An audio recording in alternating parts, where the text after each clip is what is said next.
Wow, we're seeing massive geopolitical developments right now that are also having a positive impact on the Bitcoin price. Plus, Eric Trump says you shouldn't bet against Bitcoin. Now we have Ukraine and Russia potentially on the verge of a ceasefire. There are talks about returning territories, and even about ending the entire conflict. On the other hand, according to a report, US pressure is now on the verge of escalating. All of this is pushing the BRICS nations, Brazil, Russia, India, China, and so on, more and more toward a neutral reserve asset like Bitcoin.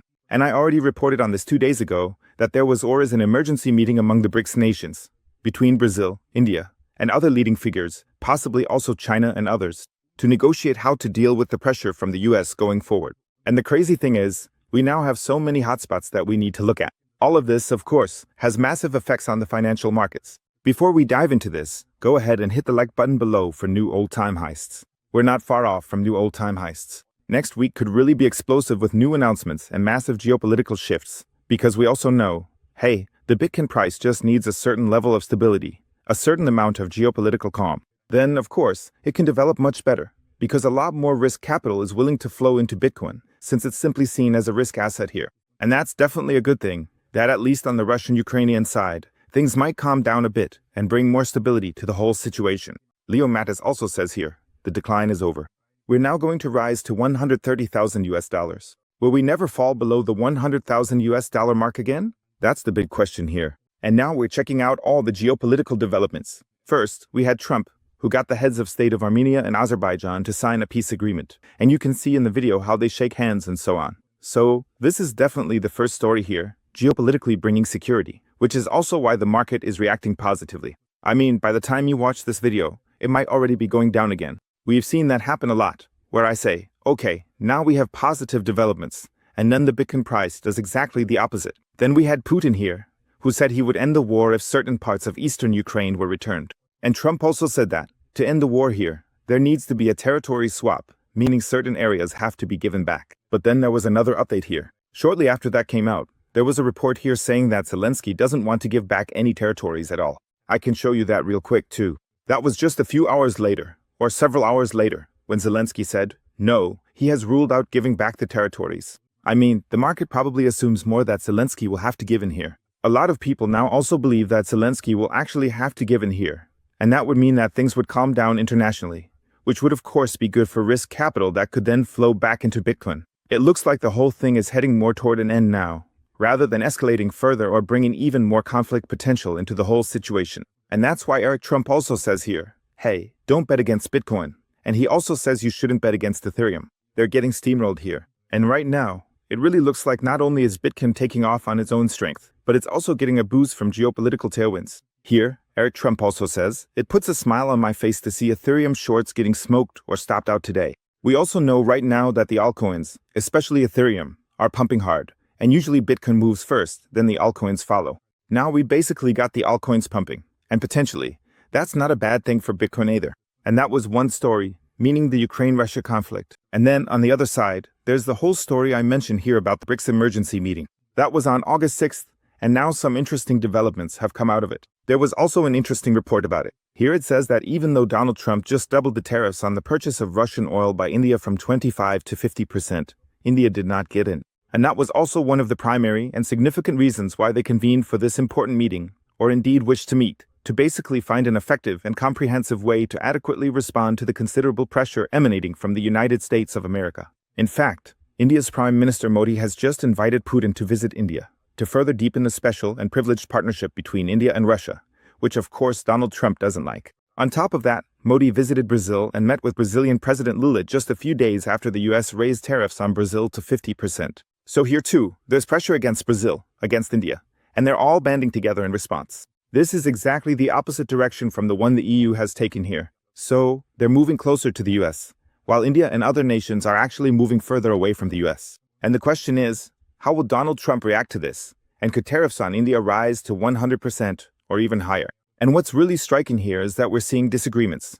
And we've already seen in the past that when the US applies too much pressure, it actually leads the BRICS nations to build their own payment infrastructures, create their own paths, get pushed toward Bitcoin, and so on. And that's why he actually writes here, that's accurate. An analyst here, hey, Trump just slapped India with 50% tariffs on Russian oil, making his first economic move against the country that has supported Russia. And that's the situation here. As US pressure increases, Bitcoin offers the BRICS countries a neutral trading platform to bypass sanctions, avoid tariffs, and deepen relationships without the risk of the dollar.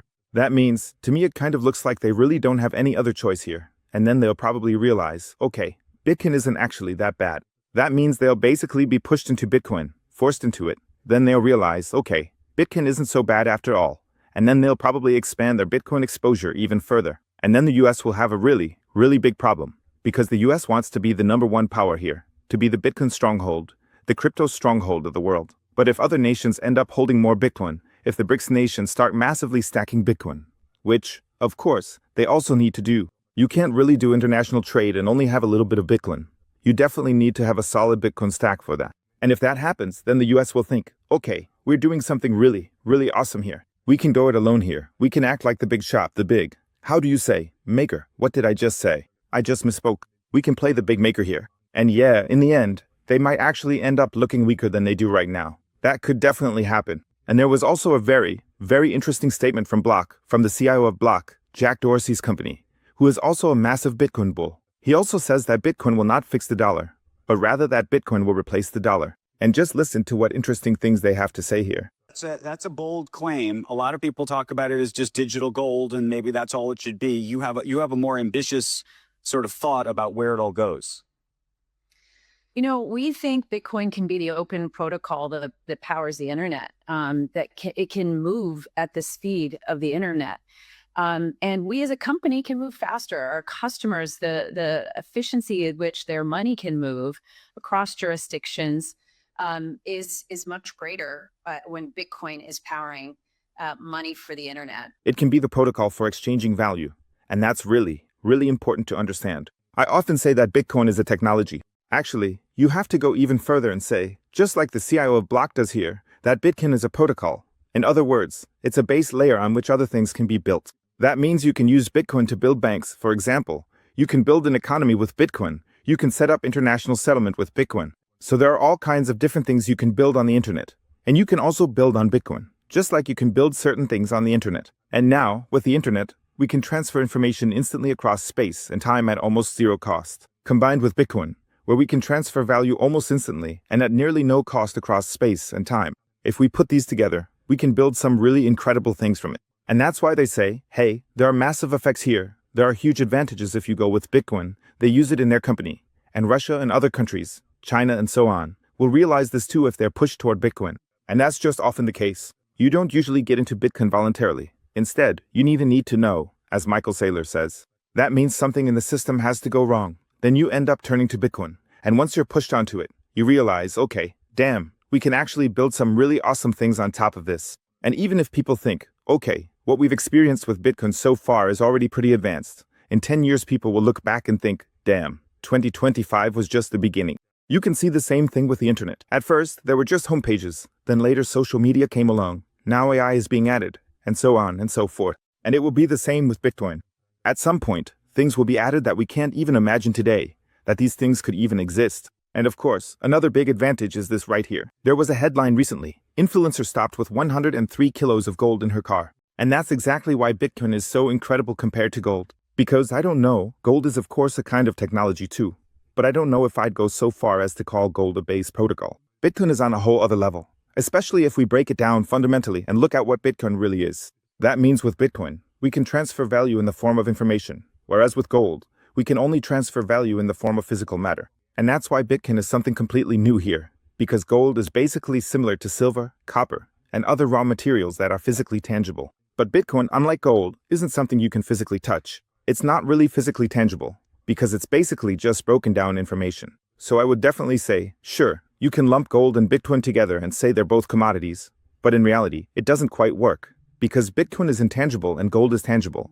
So you can't really put them in the same category. That's exactly what's so remarkable. Bitcoin is a complete game changer. Even if we look at it astrologically, which is admittedly a bit of a stretch, we're actually entering the age of air. That means things that used to matter, like working a lot with your hands, for example, are becoming less and less important. All of that is increasingly being taken over by AI, robotics, and so on. And it's really about different qualities now. And of course, immaterial money fits perfectly with this transition into the age of air. I find it really fascinating how everything is interconnected here. And I also don't really believe in coincidences.